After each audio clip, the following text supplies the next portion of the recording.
बहुत सी कंपनीज ऐसी हैं उनमें बिल्कुल आप कह लो कॉन्सेप्ट ही नहीं है मेंटल वेलबींग का। Why it's so?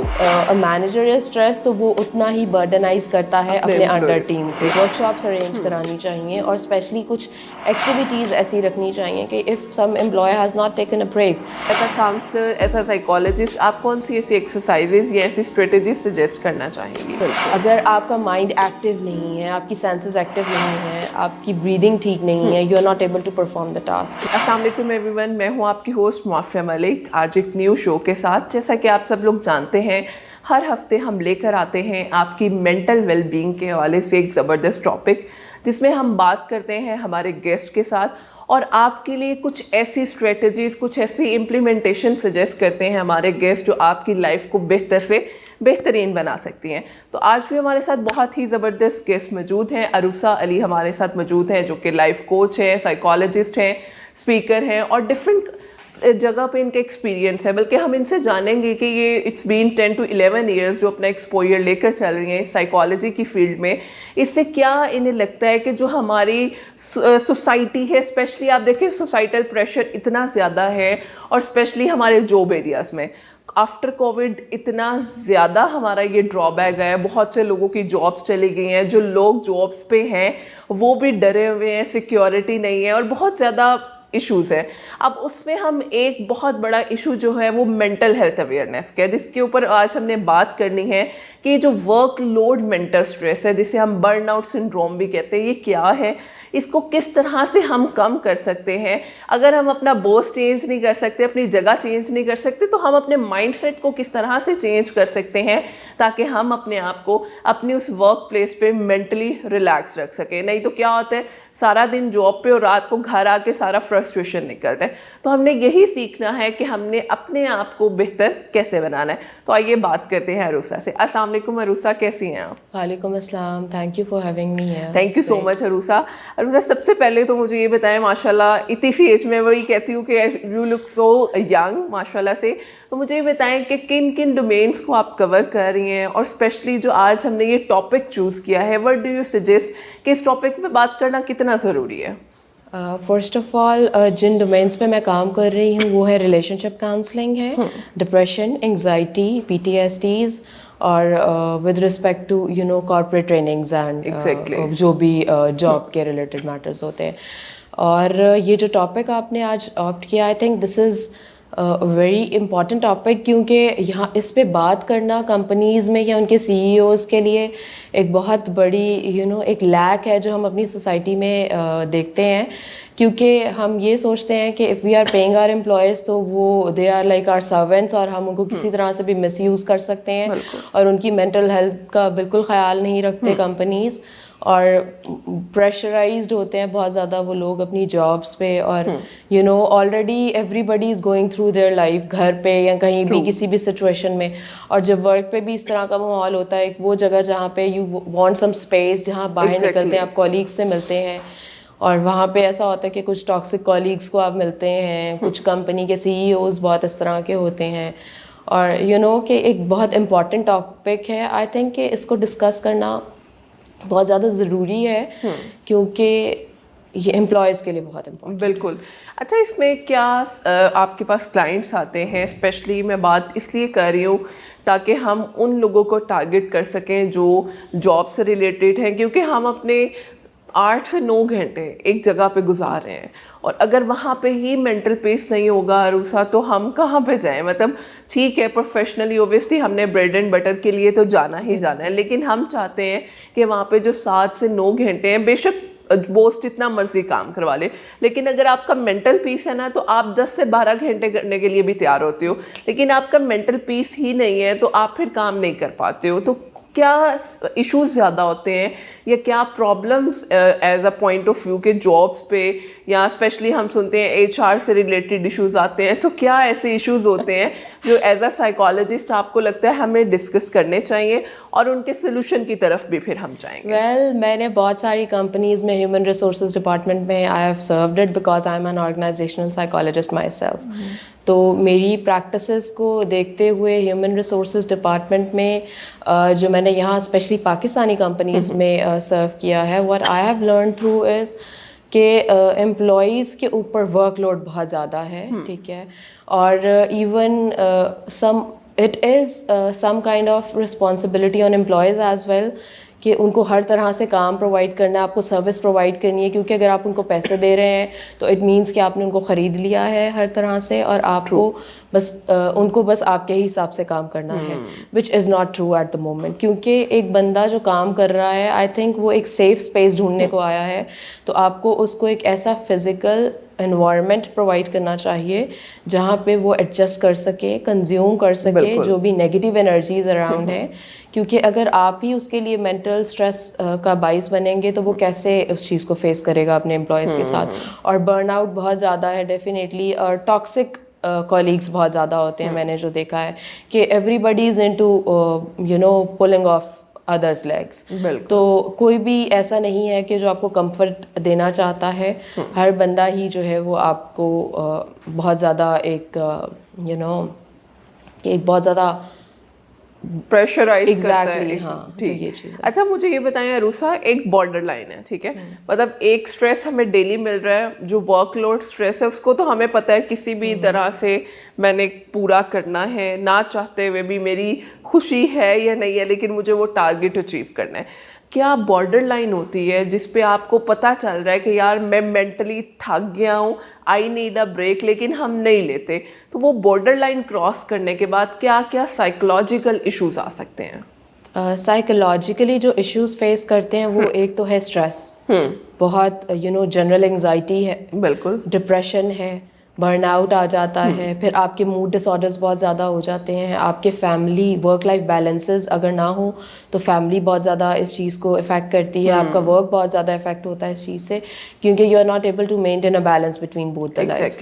तो ये चीज़ बहुत प्रॉब्लम करती है, और ये प्रॉब्लम्स बहुत ज़्यादा कॉमन है, बिल्कुल, क्योंकि और एक बहुत बड़ा जो प्रॉब्लम है आई थिंक मेंटली सेटिस्फैक्शन के लिए, वो ये है कि salaries are not that much है, बिल्कुल, क्योंकि you know even basic salary is not being fulfilled जो भी किसी डेजिग्नेशन को लेकर है, और एक बंदा ऑलरेडी उस स्ट्रेसफुल सिचुएशन से गुजर रहा है क्योंकि उसको अपनी फैमिली के लिए अर्न करना है, और उसको और फिर आप उसका माहौल भी बहुत ज़्यादा एक कॉम्प्लिकेटेड एनवायरनमेंट है, तो उसके लिए बहुत डिफिकल्ट है इसको कैरी। एग्जैक्टली।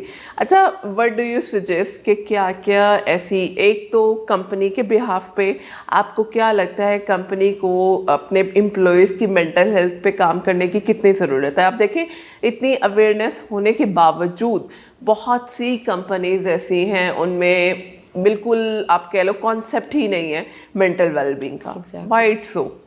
आई थिंक कि बहुत कम नहीं है, बहुत ज़्यादा ऐसी कंपनीज़ हैं जिनमें ये कॉन्सेप्ट अभी है ही नहीं, स्पेशली पाकिस्तान में जो कंपनीज़ या सीईओज़ प्रैक्टिस कर रहे हैं उनके माइंड में ये कॉन्सेप्ट नहीं है। If we look forward to you know some American companies या यूके कंपनीज़ हैं या कोई भी इंटरनेशनल मल्टीनेशनल कंपनीज़ जो यहाँ पे काम कर रही हैं, दे समहाउ कैरी दिस कॉन्सेप्ट। और बात यह है कि उनको मेंटल हेल्थ अवेयरनेस प्रोग्राम्स कराने चाहिए अपने एम्प्लॉयज़ के लिए, सेमिनार्स कराने चाहिए, वर्कशॉप्स अरेंज करानी चाहिए, और स्पेशली कुछ एक्टिविटीज़ ऐसी रखनी चाहिए कि if some employee has not taken a break तो उसको खुद से ब्रेक पे भेजें, रादर देन कि वो अगर कह रहा है कि वर्कलोड ज़्यादा है और ब्रेक लेना जो है वो मैं नहीं अफोर्ड कर सकता एट द मोमेंट। लेकिन I think that is the responsibility of a leader, of a manager. लेकिन अगर मैनेजर खुद ही अवेयर नहीं है, अगर मैनेजर खुद ही एक बहुत ज़्यादा you know toxic traits carry करता है लीडरशिप के रोल में, क्योंकि बहुत ज़्यादा पॉजिटिव वाइब्स कैरी करना बहुत ज़्यादा ज़रूरी है, और यहाँ पे ये कॉन्सेप्ट बहुत कम है, क्योंकि if a manager is stress तो वो उतना ही बर्डनाइज करता है अपने अंडर टीम को, और इतना ज़्यादा प्रेशराइज करता है कि that a person is not able to handle. I have seen people कि वो सिर्फ सैलरी की वजह से नहीं, बहुत ज़्यादा मैनेजमेंट की वजह से भी काम छोड़ के जाते हैं। और एम्प्लॉयज़ के लिए you know there must be some therapies वहाँ पे, they must be practicing deep breathing meditations, they must be practicing some art therapies, music therapies, मतलब बहुत सारी चीज़ें हैं जो फ़न में हो सकती हैं। आप एक कोई लंच ब्रेक कर सकते हैं, अगर मंथ में एक अवेयरनेस प्रोग्राम कर लेंगे तो आई think that would be a great recommendation.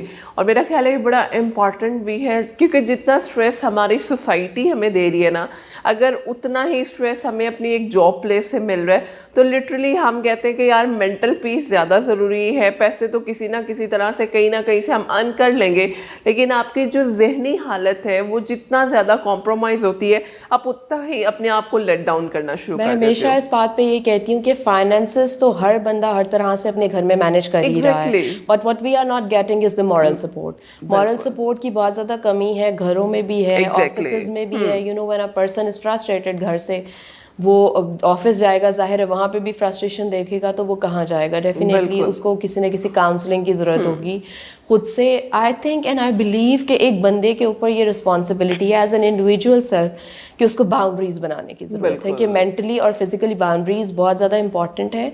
क्योंकि अगर आप बाउंड्री नहीं बना रहे हैं, डेफिनेटली अगर आप किसी को ये नहीं बता रहे कि this is not acceptable for you, तो कोई भी अंडरस्टैंड नहीं करेगा। क्योंकि इट्स नॉट एनीथिंग मैजिकल कि कोई आपका माइंड पढ़ेगा और ये समझ सकेगा कि आपके माइंड में कितना स्ट्रेस चल रहा है या आप कितना वर्कलोड कैरी कर सकते हैं, या आप यू नो कि कैसे इसको डील करेंगे।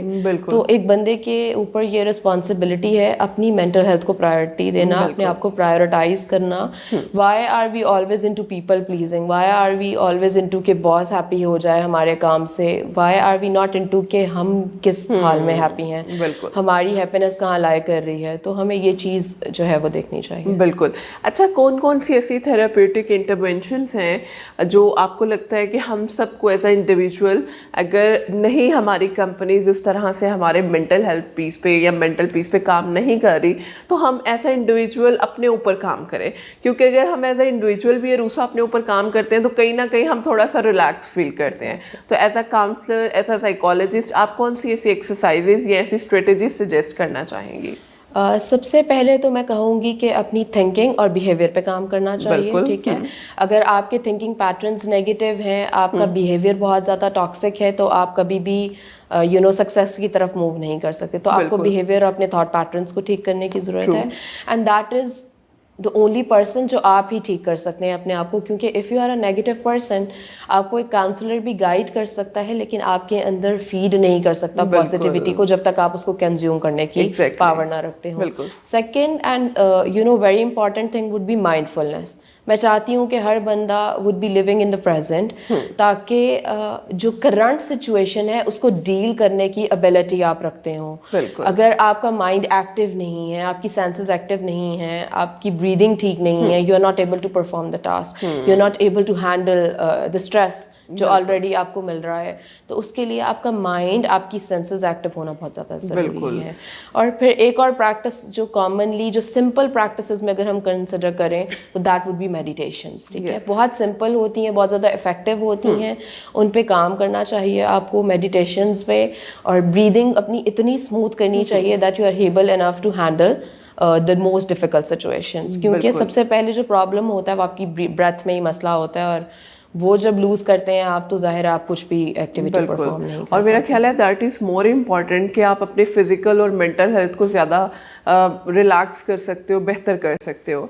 अच्छा रूसा, लास्ट क्वेश्चन है मेरा आपसे कि आप एज अ काउंसलर क्या सजेस्ट करती हैं इंस्टीट्यूशंस को, या ऐसे जो इदारे हैं जो बहुत ज़्यादा हायरिंग्स तो करते हैं लेकिन अपने एम्प्लॉयज़ की मेंटल वेलबींग पे काम नहीं करते, उन्हें कितनी ज़रूरत है इस चीज़ की? हम इसको, मैं चाहती हूँ कि हम जितनी अच्छी अवेयरनेस अपने सेशन के थ्रू अपने ऑडियंस को दे सकते हैं, उन इदारों को दे सकते हैं, तो इससे बेहतर और कुछ नहीं हो सकता। आई थिंक कंपनीज़ को बहुत ज़्यादा यू नो टेलीथेरेपीज़ पे फोकस करना चाहिए, जो टेक्नोलॉजी वाली थेरेपीज़ होती हैं आजकल। उनको अपने एम्प्लॉयज़ को खुद से इस तरह का कोई होमवर्क या कोई भी ऐसी एक्टिविटी देनी चाहिए जो उनकी मेंटल हेल्थ को इन्वॉल्व करे उसमें, और उनके बर्नआउट और स्ट्रेस को रिड्यूस करे। जैसा कि मैंने आपको पहले बताया कि I have serve many companies as a human resources manager, and it's not like कि किसी छोटी कंपनीज में, मैंने बहुत बहुत बड़ी कंपनीज में काम किया है, बट द थिंग इज कि they are not even aware of this thing. They are always into using the human resources person as कि वो एक गन है और दैट ही और she has to shoot the employee, right? तो it is not about, मतलब it's a message for all the CEOs के human resources में अगर आप बंदा कोई हायर करते हैं तो एज एन ऑर्गेनाइजेशनल साइकोलॉजिस्ट और अ सिंपल साइकोलॉजिस्ट और अ काउंसलर, तो आपको what you need to focus on is कि you need to focus on employees as well. It's not always about कि कंपनी ये मैसेज कन्वे करना चाहती है to the employees and that person is the mediator maybe, कि वो use किया जाए और वो एम्प्लॉयज़ के लिए भी यू नो वो पॉजिटिव रोल प्ले नहीं कर सकता कभी भी. और यहाँ पे रूसा एक बहुत बड़ा अलमिया ये भी है, बुली. बहुत ज़्यादा. हमारे एक दूसरे कॉलीग्स जो हैं, जो सुपीरियर हैं, वो हमारे जो जूनियर्स हैं उनको बहुत ज़्यादा बुली कर रहे हैं और इस चीज़ पे एक्शन नहीं लिया जाता, बल्कि the guys make fun of them कि यार कोई बात नहीं, क्या हो गया है, तुम्हारा मजाक करेंगे, तुम्हारा कॉन्फिडेंस बिल्ड होगा. मगर it is not like that कि आप किसी के कॉन्फिडेंस को बिल्ड करने के लिए उसे बुली करना शुरू कर दो. तो मेरा ख्याल है इस चीज़ पे भी हमारी कंपनीज को बहुत ज़्यादा काम चाहिए, क्योंकि आई थिंक आप एक बंदे को कह रहे हैं कि जी मैं इसे मोटिवेट कर रहा हूँ, पहले आप उसकी सिचुएशन तो अंडरस्टैंड कीजिए कि वो किस मेंटल स्ट्रेस से गुजर रहा है, क्या कंडीशन है उसकी, किस स्टेज से वो पास कर रहा है. क्योंकि आप समझते हैं कि आपको जो लगता है वो ठीक है and you are trying to impose and implement it on others, लेकिन दूसरों को नहीं लगता कि ये ठीक है. अगर उनको नहीं लगता कि ये नहीं ठीक है उनके लिए, तो please do not force them, please do not ask them. And यहाँ पे आई वुड रियली प्रेफर कि एक मैनेजर, एक मैनेजमेंट, एक leader must be playing a very important. बिल्कुल. और मेरा ख्याल है उनकी एक एप्रिसिएशन ही आपको, आपके माइंडसेट को बनाती है या ख़राब करती है. एग्जैक्टली. क्योंकि यहाँ पे मैनेजर्स और मैनेजमेंट इस तरह से होती है कि दे नेवर वांट कि उनके जो कॉलीग्स हैं या उनके जो यू नो उनसे छोटे एम्प्लॉयज़ हैं वो उनसे आगे निकल सकें. यू नो से always believe in you know saying that the boss is always right. I would suggest कि प्लीज़ इस चीज़ को आप थोड़ा सा अब लुक आफ्टर करें और इसको हमेशा से ही यू नो एक प्रायोरिटी दी गई है कि जो बॉस कह रहा है वो ठीक है, but boss is always not right. Exactly. So the boss needs to understand as well कि अगर मैं अपने एम्प्लॉयज़ के साथ ये कर रहा हूँ तो definitely I have to face this at any time. क्योंकि as a leader we have to work on these domains. हमें अपने बॉस को अपने एम्प्लॉयज़ के साथ 1-to-1 मीटिंग भी करनी चाहिए. अगर इफ़ दे फील कि यार कोई मसला है, अगर HR से डील नहीं हो रहा तो मुझे बात करनी चाहिए, बजाय हम क्या करते हैं, हम दूसरों पे डिपेंड कर रहे हैं, जी ये एम्प्लॉय ऐसा है, दैट्स इट, ओके फायर कर दो, निकाल दो, दिस एंड दैट. तो हमें थोड़ा सा अंडरस्टैंड करने की ज़रूरत है. और यहाँ पे मेरा ख्याल है एम्प्लॉयज़ को भी थोड़ा सा अंडरस्टैंड करने की ज़रूरत है कि जहाँ उन्हें फील हो रहा है कि यार मैं बॉर्डर लाइन क्रॉस कर रहा हूँ, तो उसको अपनी मेंटल है. हम भी पता है क्या करते हैं रूसा, सॉरी टू से, हमारे एम्प्लॉयज़ भी जब बेड़ा गर्क हो जाता है तब वो सीख करते हैं किसी भी कंसल्टेशन को. एग्जैक्टली, बिल्कुल ठीक कह रही हैं. तो ये चीज़ बड़ा ज़रूरी है हमें समझना, और हमारे एम्प्लॉयज़ को, हमारे बॉसेस को, इंस्टीट्यूशंस को, मतलब सबको अपने ओन पे एक अवेयरनेस की ज़रूरत है ताकि हम लोगों की मेंटल हेल्थ पे काम कर सकें. मैं चाहूँगी रूसा लास्टली कोई मैसेज जो आप इसमें ऐड करना चाहें हमारी सब ऑडियंस के साथ. आई थिंक जो मैंने एक्सपीरियंस भी किया है अपने प्रैक्टिकल एक्सपीरियंसेस की बेसिस पे अपने क्लाइंट्स के साथ, वो मैं ये मैसेज कन्वे करना चाहूँगी कि it's not always that the person who is asking you, it's that कि उस चीज़ की वर्थ क्या है, क्या वो इतनी इम्पॉर्टेंट है कि वो आपको अपने साथ कैरी करनी है या नहीं करनी. So there you need to be very clear about yourself, क्योंकि आपका ये मानना ज़रूरी नहीं होना चाहिए कि वो किस बंदे ने आपसे वो काम डिमांड किया है. आप उसको हैंडल कर सकते हैं, नहीं, ये बहुत ज़्यादा important. Exactly, that is more important. Thank you so much Aroosa, it was really nice meeting with you. और मेरा ख्याल है ये सेशन हम सब के लिए बहुत ज़्यादा इम्पॉर्टेंट है, क्योंकि जब मेंटल हेल्थ की बात होती है तो इससे ऊपर कुछ भी नहीं है. तो I hope this session will help you. Inshallah we'll back with a new session. तब तक ख्याल रखिएगा. अल्लाह हाफ़िज़.